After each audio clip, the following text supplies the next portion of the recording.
From a simple butcher to a global internet sensation, Salt Bae had it all. Fame, money, hype. Literally, from rags to riches. With his slick ponytail and sunglasses, he sprinkles salt like he's casting a spell. Wow! Turning him from a regular butcher into a culinary rock star overnight, with a chain of luxury steakhouses around the world. However, that's before his reputation was tarnished because of his relentless controversies. Now, Salt Bae's empire is crumbling. Empty tables, restaurants shutting down one city at a time.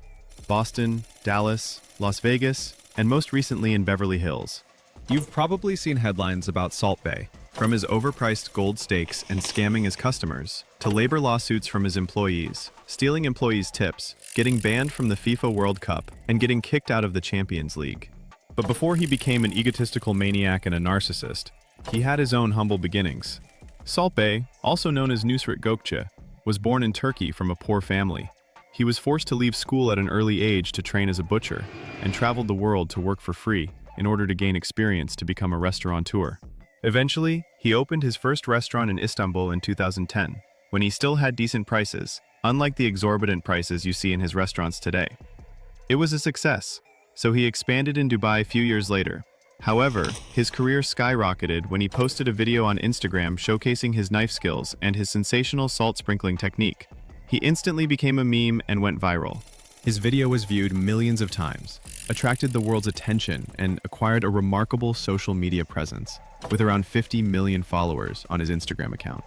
Suddenly, everyone wanted a slice of the viral cake, and Salt Bae made sure to ride that wave of opportunity and capitalize on it. His peculiar way of salt sprinkling had everyone talking and hyping about him.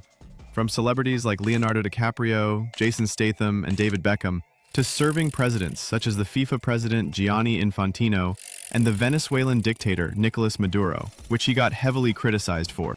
However, his menu isn't just expensive, it's astronomical.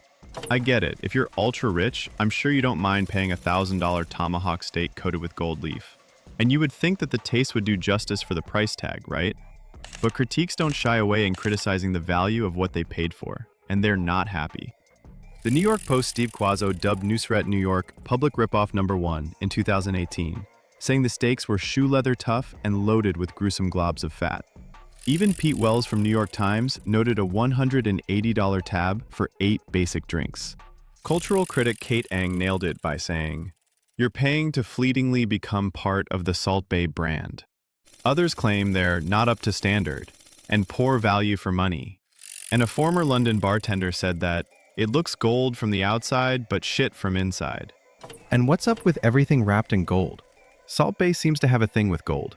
Golden tomahawk, golden baklava, golden burger, and a gold cappuccino? Really? If there's such a thing as gold food poisoning, I don't know, maybe there is. You'll definitely get poisoned because of the amount of gold he puts on his menu. It's crazy, right? But gold is attributed to success and luxury, and you can't fault Salt Bae for using gold to make people perceive that his restaurant is a luxury, not something out of ordinary. Because here's the thing, the gold leaf doesn't make the taste any better. If anything, it's just an illusion of luxury coated in gold. It's like your girlfriend's makeup.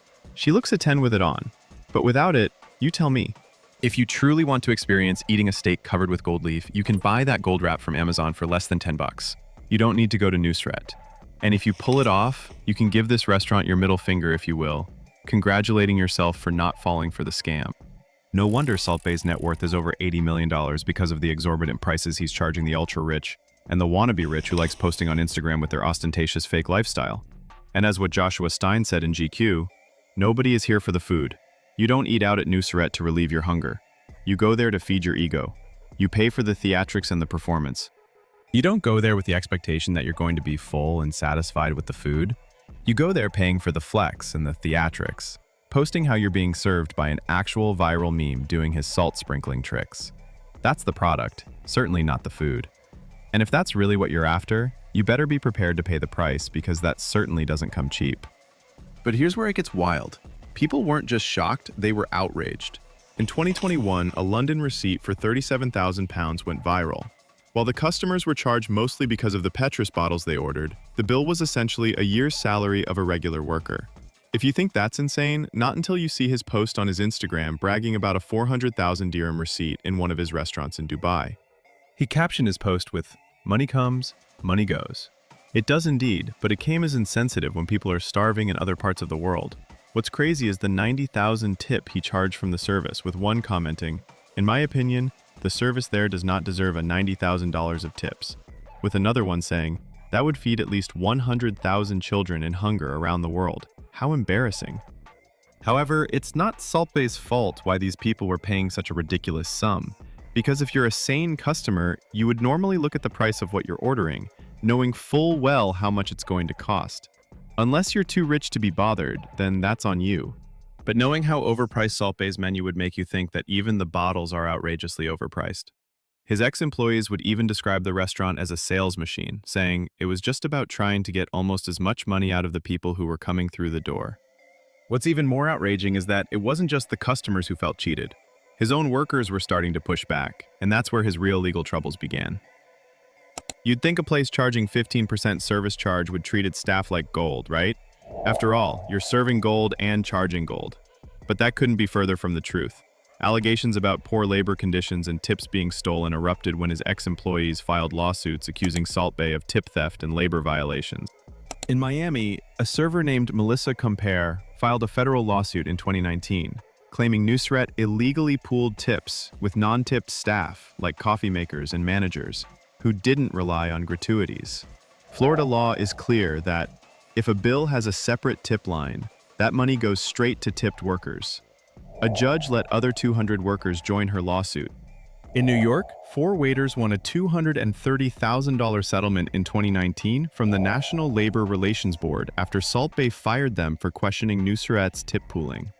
Then another New York server sued him the same year, alleging Salt Bae skimmed 3% off tips before distributing them, even to managers. That case settled for $300,000. You think that's about it? No, that's only the tip of the iceberg. 5 Turkish grillers sued Salt Bae in 2021, claiming they were misclassified as managers to dodge overtime pay despite working over 70 hours a week. They said Salt Bae cursed at them and made them work extra when he was around, and the list goes on and on and on.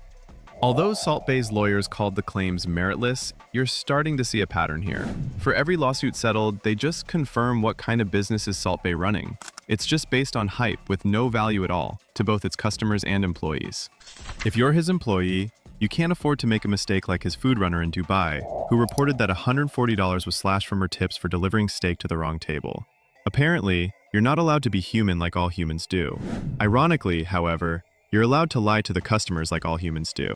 Ex-employees in Dubai claimed that they were forced to lie and tell customers that one steak, which was hundreds of dollars more expensive than another steak, was better quality, even though it was from the same piece of meat.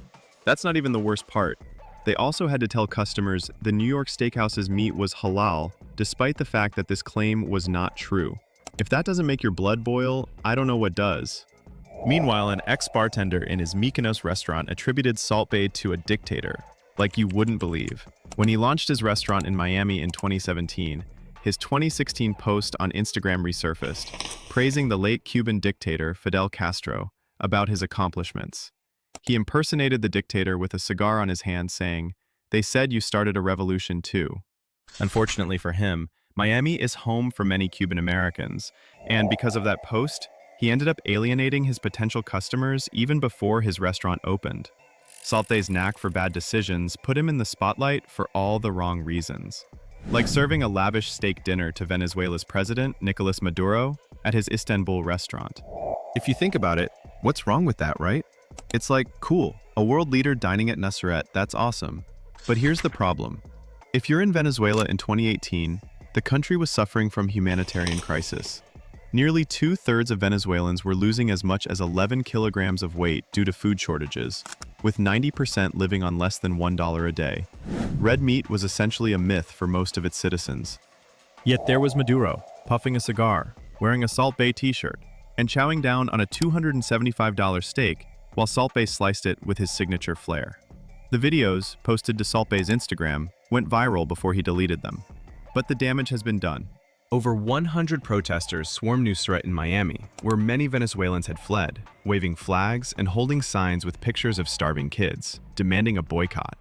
Even Senator Marco Rubio got involved, tweeting, "I don't know who this weirdo hashtag Salt Bae is, but the guy he is so proud to host is the overweight dictator of a nation where 30% of the people eat only once a day." Knowing Salt Bae and the aggressive sales culture surrounding his business, you would think he must have squeezed every penny out of Maduro's pocket, charging him with a ridiculous bill. But, from a dictator to a dictator, bills might have been settled a little differently. Unfortunately, however, a Miami customer wasn't as important as Maduro, so he had to pay more. Dwayne Miranda was hit with a $5,000 bill, including two $1,000 gold-wrapped tomahawk steaks he swore his group didn't request for. They'd ordered $275 steaks, but the staff brought out the gold ones, thinking it was the normal presentation of what they ordered. The restaurant called the cops on them when he disputed the bill. However, Miranda didn't want any further conflict and just paid the disputed bill. But he made sure to expose Nusret of its questionable practices and save people from ever getting scammed. Miranda called it bait and switch, which is a sales fraud tactic used by retailers, scamming unsuspecting customers by baiting them in a low-priced product and switching it to a more expensive product. Good on him for exposing this kind of fraud. At least, he only burned $5,000, unlike this Czech internet personality whose 35% of her body got burned because of a fiery tableside show disaster at Nusr-et, Istanbul. Kristina Tresnikova suffered burns across her body. She said the flames had hit her entire face, her hair had burned, her cleavage and waist were burned because she was wearing a thin tank top. Her lawyer said, if she proves that her appearance is important for her livelihood, she could demand a large amount. If I were to represent her, I would not go below $1 million, and it could be even more. However, success with claims in Turkey may not be the same as it would be in the Czech Republic. In the end, Salt Bae most likely didn't own the responsibility, offering no compensation for his victims' medical bills, lost work, or pain and suffering, all the while charging his customers thousands of dollars for stupid gold-plated tomahawk steaks. And if you think that's the only responsibility he dodged, wait until you hear this. Living a life of financial success would mean freedom to go wherever and whenever you want to, right? Salt Bae's been doing exactly that. Jet-setting in places like Dubai, Miami, London, everywhere, except to his mom's modest home in Turkey. Despite one of his luxurious restaurants is Istanbul, which is just stone throws away from his hometown. However, he shared an emotional Instagram video of their reunion, hugging her tightly after 2 years apart.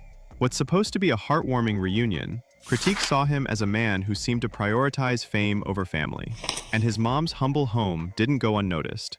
Comments on his post says, "Buy your mom a new house, what a shame, do something for her." And, after 2 years, why? Why don't you buy a better home for your parents? You are wealthy now. You have so much money. How come your mother does not live in a mansion? People also savagely criticize how disrespectful and disconnected he is to his own mother, with comments like, "Take off your glasses in front of mom," and "Button up that shirt." Anyone who sees this would think that this is just a publicity stunt, to maintain his image and relevancy. What's crazy is that he can't even take his sunglasses off to make the connection with his mom. Like, dude, seriously, that's your mom. Let her look you in the eyes. And by the way, has anyone actually seen his eyes? But the thing is, he only seemed to care about how he would appear to the public, which you'd already have guessed, not a great picture. Not as great as the picture he had taken with Lionel Messi after invading the football pitch at the 2022 FIFA World Cup final in Qatar. Argentina has just won a nail-biting penalty shootout against France, and the players are celebrating with the World Cup trophy. Suddenly there's Salt Bae, right on the pitch, trying to get a photo with Messi. When he didn't get the attention he wanted, he tried pesting Messi like a cockroach with sunglasses, pulling him by his arm, forcing him to take a photo with him. Understandably, Messi looked visibly annoyed, brushing him off while trying to celebrate with his team.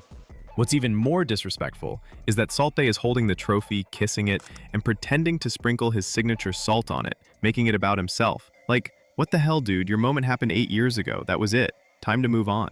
And you're not wrong for asking, how did he even get there? FIFA rules are crystal clear. Only the winning team, heads of state, and select officials can touch the trophy. Yet, here he is, gatecrashing one of the most sacred moments in the history of sports. Social media and football fans exploded with outrage, so much so that FIFA launched an investigation to figure out how he got into the pitch. Reports say he pressured a FIFA staffer to escort him, claiming he just wanted to congratulate Argentina. He must have thought that serving the FIFA president, Gianni Infantino, in 2021 was his access ticket to the event. He also reposted a 2018 video showing Messi shaking hands with him and hugging each other, implying they're good friends. He then later defended himself, saying, "This is the accident. My mistake. Before I don't know the rules.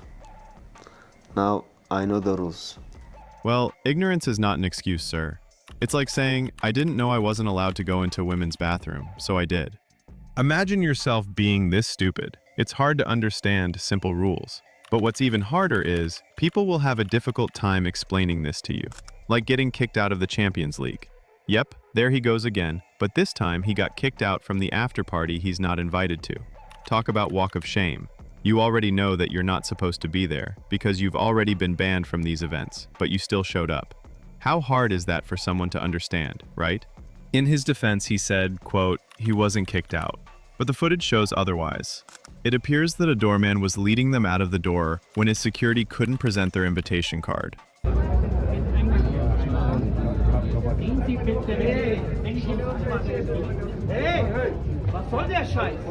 Salt Bae responded on his social media saying, "After the Champions League final match, we arrived to the hotel in UEFA bus. The reason we were there at that moment was because of our thousands of fans who wanted to see us there. Quote, as always, I was in that area to return their love and to take photos." Quote.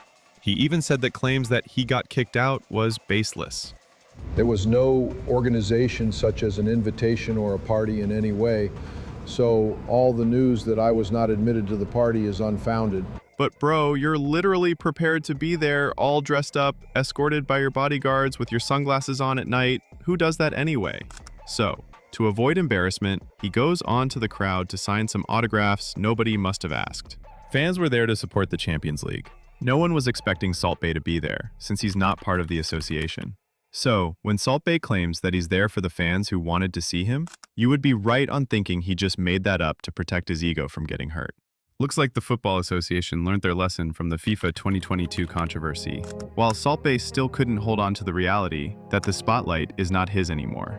Despite trying so hard to stay relevant, Salt Bae is digging his own grave of irrelevancy even more. You see him as the guy who can't stop chasing clout, even if it means getting shown the door. Whether he was actually kicked out or not, the perception is what matters, and it's not looking good. Salt Bae lost it all. Not in one big crash, but in a series of cracks that shattered his empire. From sky-high prices to exploited workers, from tone-deaf scandals to family disconnects, from crashing the World Cup to a viral Champions League snub, each misstep eroded the perception of his untouchable glamour. Thanks for watching. Hope you enjoyed this video. If you do, please like and subscribe to our channel to find more stories that change your perceptions, which affects value and price tags. I'll see you next time.